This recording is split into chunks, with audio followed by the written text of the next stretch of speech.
podcast The Campers. Kami anak muda pembawa perubahan. Hari ini kita punya banyak perubahan yang mau kita sampaikan. Sebelum itu kenalin, ada aku Vinka, ada aku Tasya. Nah, hari ini kita juga punya tamu spesial. Kalau di media sosial ini lagi hits ya yang namanya pesulap merah.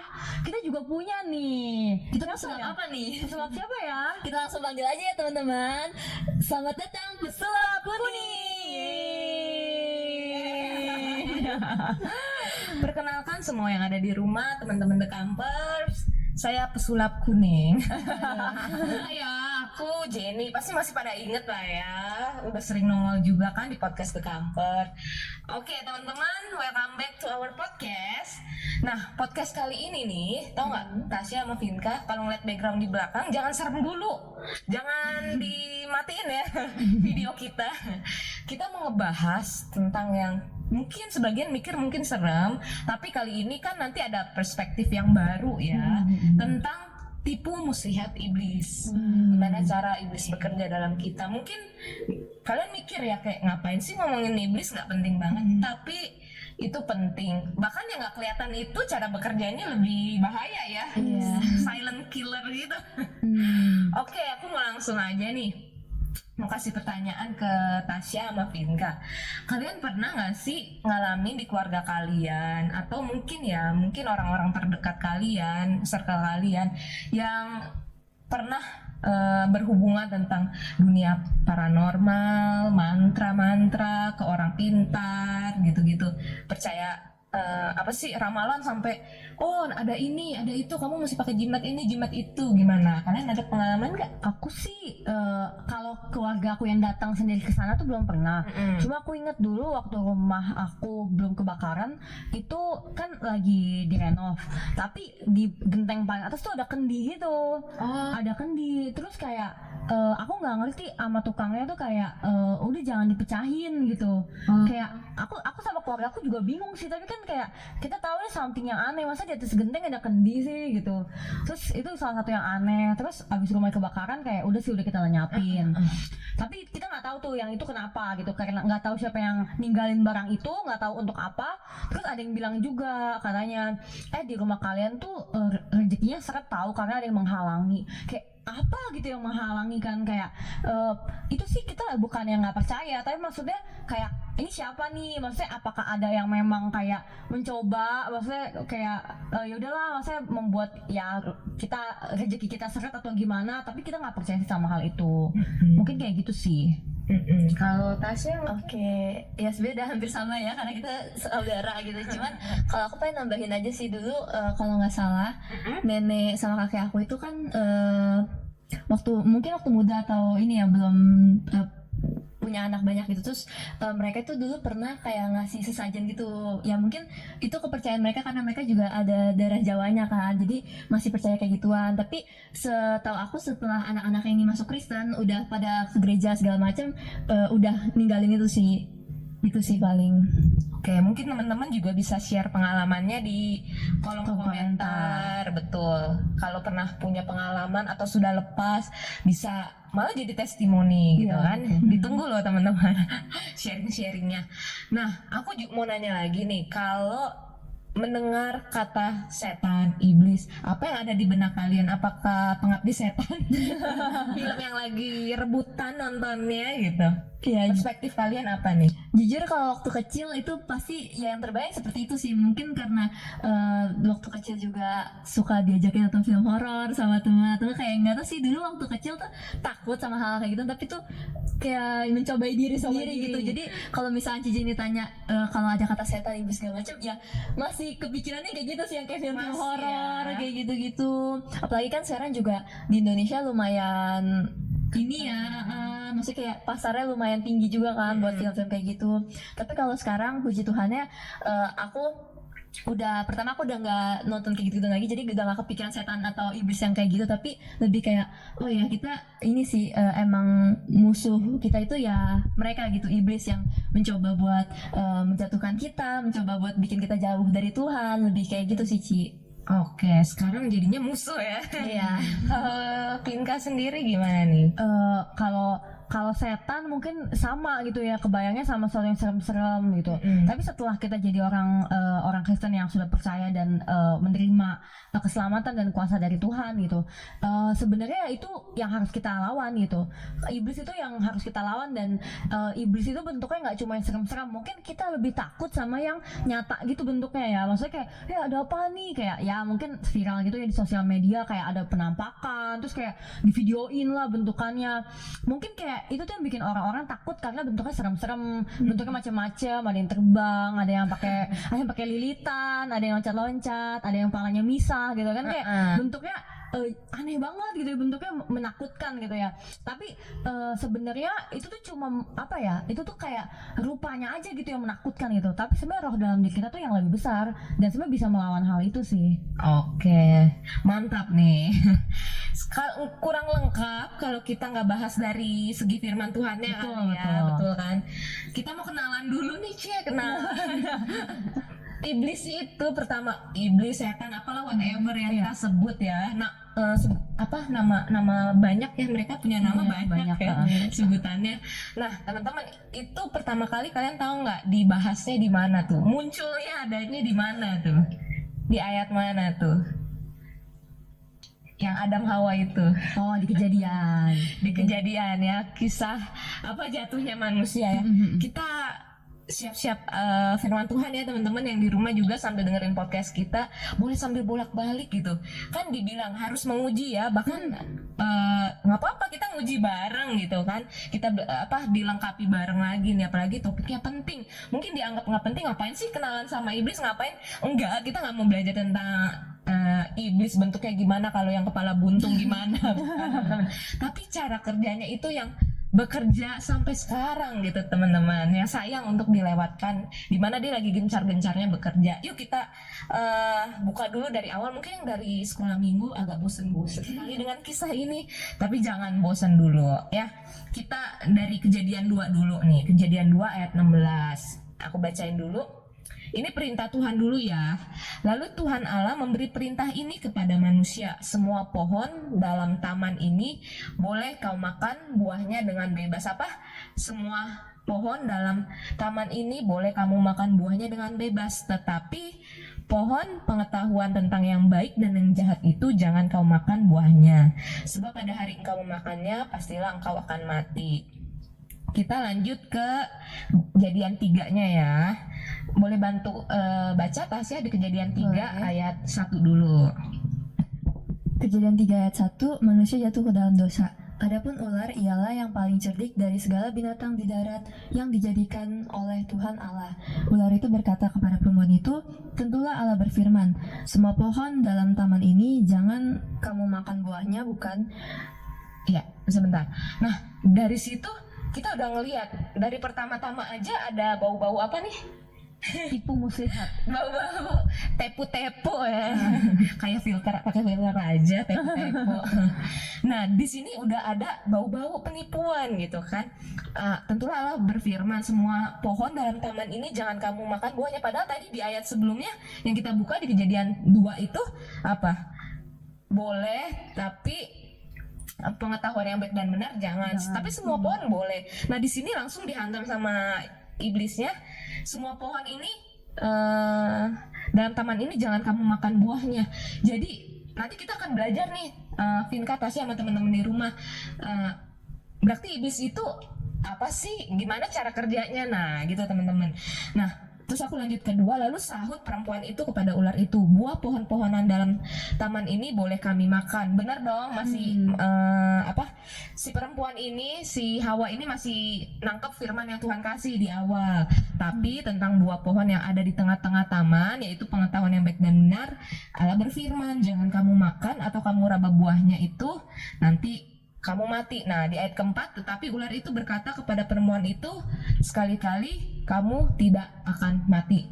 Nah, teman-teman, kita mau masuk nih ya tentang karakter-karakter iblis. Kalau dari ayat ini, Vinka nangkep apa nih? Si iblis itu gimana nih? Iblis itu tuh berusaha kayak membolak-balikan, bukan membolak-balikan sih, tapi kayak membuat pikiran kita tuh tadinya benar, tadinya pikiran kita ke arah yang benar, tapi dia belok-belokin. Bukannya nggak boleh ya semuanya. Akhirnya dibalas sama manusia kayak enggak kok di sini boleh, tapi yang itu nggak boleh gitu. Nah, kan yang itu kan nggak boleh kan. Jadi kayak iblis tuh berusaha ini sih melika-likukan jalan. Iya, memutar balikan, bener. Aku nangkep itu juga.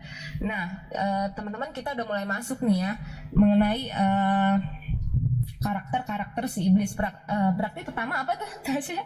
Mutar Iya, berbalikan fakta kebenaran firman yang Tuhan udah bilang A masih dilencengkan ke B ke C, sehingga membuat manusia tuh jadi berpikir itu seperti pikiran yang baik, menjadi belief sistemnya dia, menjadi percaya iya lagian buah itu sedap, dilihat di mata sepertinya baik, apa salahnya tahu yang baik dan benar gitu kan. Membuat jadi gitu tuh teman-teman cara kerja iblis. Pertama, mempengaruhi pikiran kita. Bukan cuma di kejadian Adam dan Hawa nih, kalau teman-teman nggak percaya kita bongkar. Tasya bisa bantu di 1 Tawarik 21 ayat 1. Mungkin memang jarang dibahas ini, tapi ya aku ketemu ayat ini, aku gali, ini dia.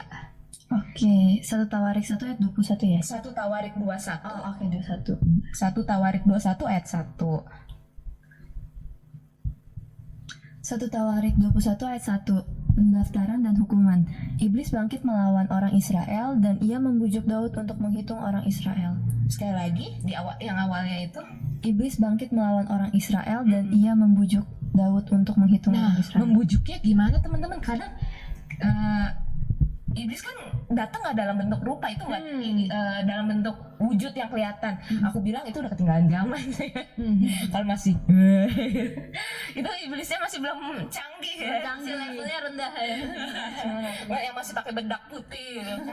Nah, tapi kita mau ngebahas tuh cara kerja iblis yang diam-diam itu, yang tadi aku ada awal udah singgung tentang mempengaruhi belief system kita. Nah, itu cara kerja iblis gitu. Nah, dari ayat yang tadi Tasya bacain teman-teman, dia mempengaruhi si Daud ya, membujuk. Akhirnya Daud tuh percaya kalau itu pikiran dia, seperti juga ini Yudas gitu. Iblis berbisik sama dia.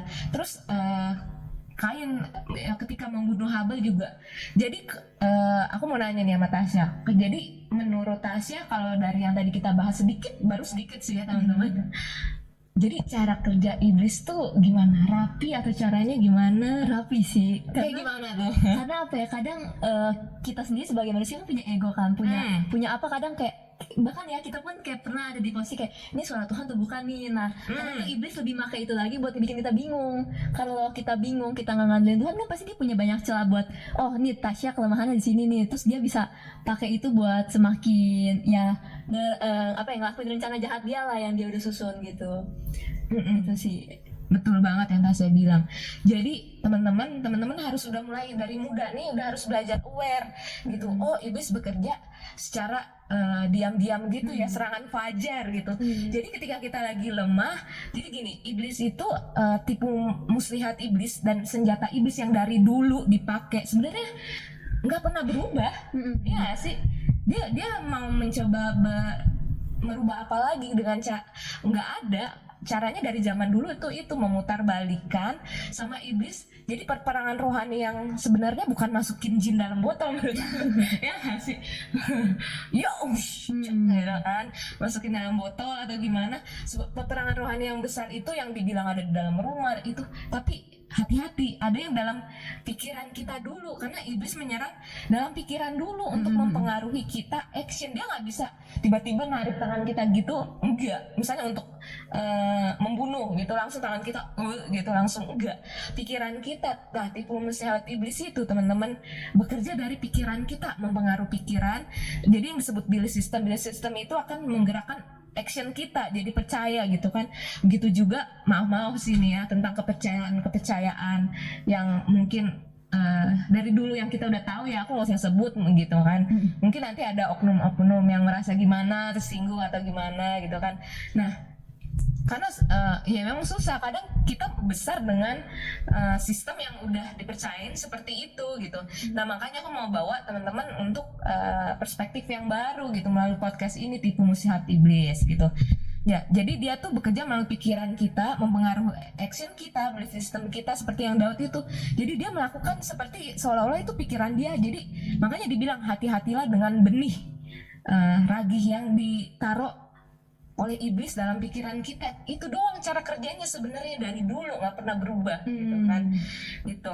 Nah, aku mau nanya nih sama teman-teman. Teman-teman pernah ngeliat nggak sih mujizat-mujizat yang dilakuin seorang orang besar di TV atau di YouTube, atau pernah ada festival-festival orang-orang sakti atau gimana? Kalian pernah nggak pengalaman kayak gitu? Bukan mujizat sih, tapi kayaknya kalau di daerah rumah aku dulu tuh waktu aku kecil sering ada kuda lumping. Oh, kuda lumping ya? Gue pikir ponari. Enggak. Oh, itu batu itu loh, Iya, tapi batu aku aja. tapi itu kan jauh dari rumah kita. Oh iya ya. Maksudnya kalau yang aku pernah lihat langsung tuh Kalau kuda langsung lumping. udah lumping. Bener-bener kayak live Pas action zaman gitu. kecil kayaknya keren banget ya. Iya, keren banget, bisa Kayak injak. wow, Bahkan magic. itu dia dimasukin ke kurungan air terus hilang, bener-bener hilang kan sih? Bisa hilang. Hilang. Hilang kemana? Nah itu kita nggak tahu. Maksudnya kan kalau Kita tanya si pesulap merah itu. Bongkar. itu bener-bener kayak waktu kecil kayak mind blowing sih, kayak wah keren gitu. Iya kan? Waktu kecil sih sempat ini. Waktu itu masih inosen ya. Iya. Vinka pernah nggak dengar berita-berita yang, wih di suatu daerah mujizat ini, suatu daerah bisa ada orang hilang ngelakuin apa gitu yang hebat-hebat gitu. Yang itu sih batu itu loh, yang orang datengin batu dengan megang batu itu, megang batu itu bisa sembuh gitu. Apa sih ponari ya? Iya, Ponari, banyak iya. juga sih ya. Banyak. Percaya? Enggak, tapi ya aku tahu itu emang iblis lah yang bertindak gitu loh. Boleh aku proof dengan ayatnya? Betul, boleh. Oke, di 2 Korintus 11 ayat 14. Aku minta Vinka kali ya. 2 Karena dia yang Korintus ngomong tadi. 11 2 ayat Korintus 11 ayat 14. 2 Korintus 11 ayat 14. Hal itu tidak usah mengherankan, sebab iblis pun menyamar sebagai malaikat terang. Nah, gimana tuh Vinka? Jadi ya iblis tuh apa ya? Ya iblis gimana ya? Iblis tuh bisa memakai apapun gitu. Cara-cara yang membuat manusia tuh amazed. Jadi nggak usah heran kalau misalkan orang ditawarin kekayaan, kayak misalkan orang ada juga yang kalau naik ke gunung ini memuja di sana kita bisa kayak 7 turunan gitu-gitu. Atau kayak ikut ini aja sembuh gitu. Kayak ya itu emang iblis memakai fungsi dia untuk menyamar di situ. Nah, benar. Soal samar menyamar, kita mau buka di Keluaran 7 nih. Keluaran 7 ayat 1. Teman-teman, buka juga dong, jangan kita doang. Keluaran 7 ayat 1. Mungkin nanti di sini berbaca bergantian kali ya, aku dulu. Berfirmanlah Tuhan kepada Musa, lihat aku mengangkat engkau sebagai Allah bagi Firaun, dan Harun abangmu akan menjadi nabimu. Vinka ayat 2. Engkau harus mengatakan segala yang kuperintahkan kepadamu, dan Harun abangmu harus berbicara kepada Firaun supaya dibiarkannya orang Israel itu pergi dari negerinya. 3 Tasya. Tetapi aku akan mengeraskan hati Firaun, dan aku akan memperbanyak tanda-tanda dan mujizat-mujizat yang kubuat di tanah Mesir. Nah, di ayat 3 Tuhan mau membuat mujizat ya, untuk menyatakan kebesarannya, untuk menandakan kalau Musa dan Harun itu utusan Tuhan, pasti akan dilengkapi, diberikan tanda mujizat. Nah, ayat 4-nya, Vinka. Bila mana Firaun tidak mendengarkan kamu, maka aku akan mendatangkan tanganku kepada Mesir dan mengeluarkan pasukanku, umatku, orang Israel, dari tanah Mesir dengan hukuman-hukuman yang berat. Nah, 5 Tasya. Dan orang Mesir itu akan mengetahui bahwa akulah Tuhan apabila aku mengacungkan tanganku terhadap Mesir dan membawa orang Israel keluar dari tengah-tengah mereka. Nah, sebenarnya ayatnya sih masih banyak. Nah, tapi kalau kita baca terus, nah, lalu aku lompat ya. Kita main lompat-lompatan. Nah, di ayat 10 aku akan lanjut. Musa Harun pergi menghadap Firaun, lalu mereka berbuat seperti yang diperintahkan Tuhan. Harun melemparkan tongkatnya di depan Firaun dan para pegawainya, maka tongkat itu menjadi ular. Kemudian Firaun pun memanggil orang-orang berilmu dan ahli-ahli sihir, dan mereka pun ahli-ahli Mesir itu membuat yang demikian juga dengan ilmu mantra mereka. Masing-masing mereka melemparkan tongkatnya, dan tongkat tongkat-tongkat itu menjadi ular, tetapi tongkat Harun menelan tongkat-tongkat mereka. Tetapi hati Firaun berkeras sehingga tidak mau mendengarkan mereka keduanya seperti yang telah difirmankan Tuhan. Kalau teman-teman baca, kalau masih nanti selesai podcast nih dengerin podcast kita, mau lanjut boleh ke tulah pertama, tulah kedua, terus sampai tulah yang terakhir. Di situ kalian akan menemukan ada titik di mana mereka nggak sanggup mengcopy. Jadi iblis itu teman-teman, dia itu demen banget mengcopy pekerjaan Tuhan. Nah, hati-hati dengan tipu muslihat iblis. Seperti yang tadi juga yang kita udah bahas ya di 2 Korintus 11 ayat 14. Dia itu bisa melakukan seperti disebut malaikat terang, bisa diikutin gitu.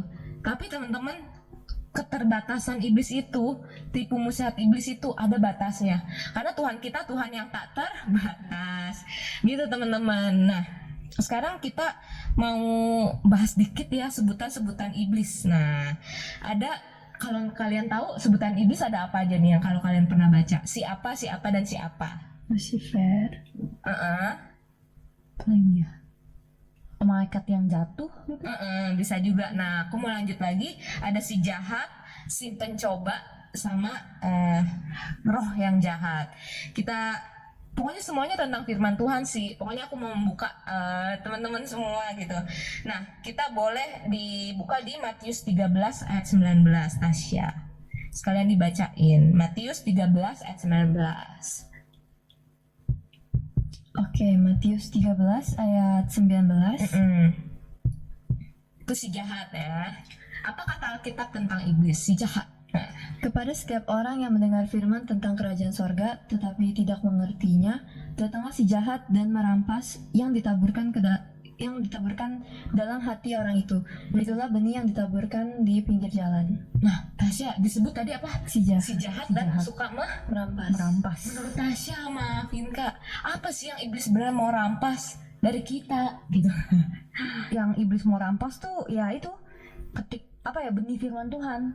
Benih firman Tuhan yang udah mungkin belum sampai tertanam nih, tapi karena nggak tertanam sampai ke dasar hati kita, akhirnya diambil sama iblis supaya kita tuh nggak memiliki iman lagi gitu sama Tuhan. Kalau dari Tasya apalagi tuh yang kira-kira iblis suka rampas? Jiwa kita sih sebenarnya. Betul, itu kayaknya sasaran utama, target jedar.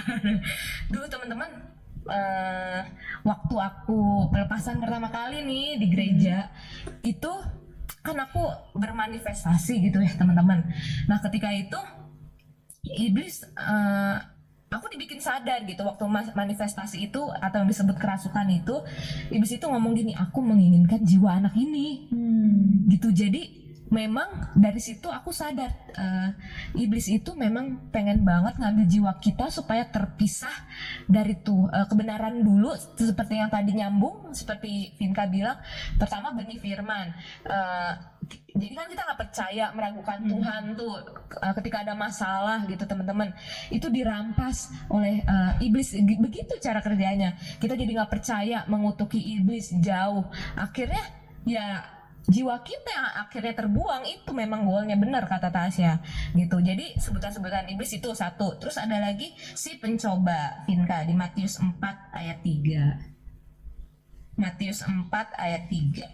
Matius 4 ayat 3, lalu datanglah si pencoba itu dan berkata kepadanya, jika engkau anak Allah, perintahkanlah supaya batu-batu ini menjadi roti. Pencoba dan penggoda ya.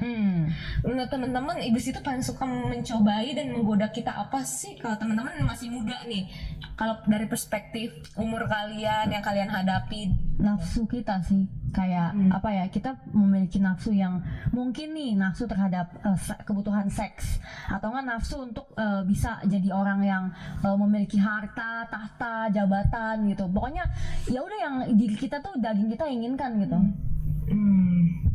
Menggoda, men-trigger daging kita ya, supaya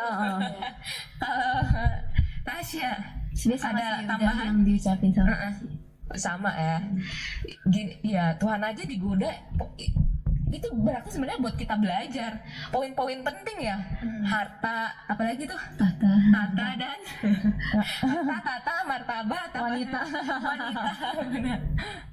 Iya, gitu teman-teman.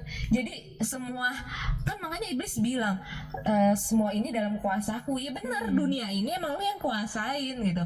Lu bisa berikan, bahkan penyanyi aja ada yang sampai rela ya mau jual jiwanya untuk terkenal. Kalian mau nggak terkenal? Nggak usah deh, makasih. Sini jiwanya.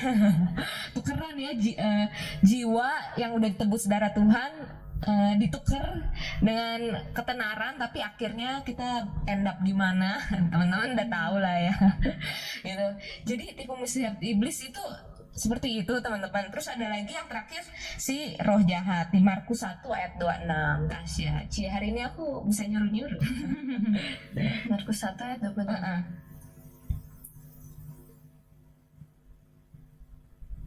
Oke, Markus 1 ayat 26. Tetapi Yesus menghardiknya. Salah, maaf. Gak apa-apa, ditunggu. Oke, Markus 1 ayat 26. Roh jahat itu menggoncang-goncang orang itu, dan sambil menjerit dengan suara nyaring, ia keluar daripadanya. Iya, dia suka membuat kita menderita gitu. Terus yang sakit-sakit juga tuh. Iya. Makanya langsung percaya, misalnya tadi disebut keponari atau apa gitu. Kadang penyakit itu memang ada yang kita buat karena apa, misalnya diabetes, kita buat makan yang manis terus, boba sampai 10 gelas gitu kan. Sampai 10 gelas sehari 2 gelas gitu kan. Bertahun-tahun minum seperti itu, ya itu kita mencobai diri sendiri, nyalahinnya Tuhan gitu kan ya.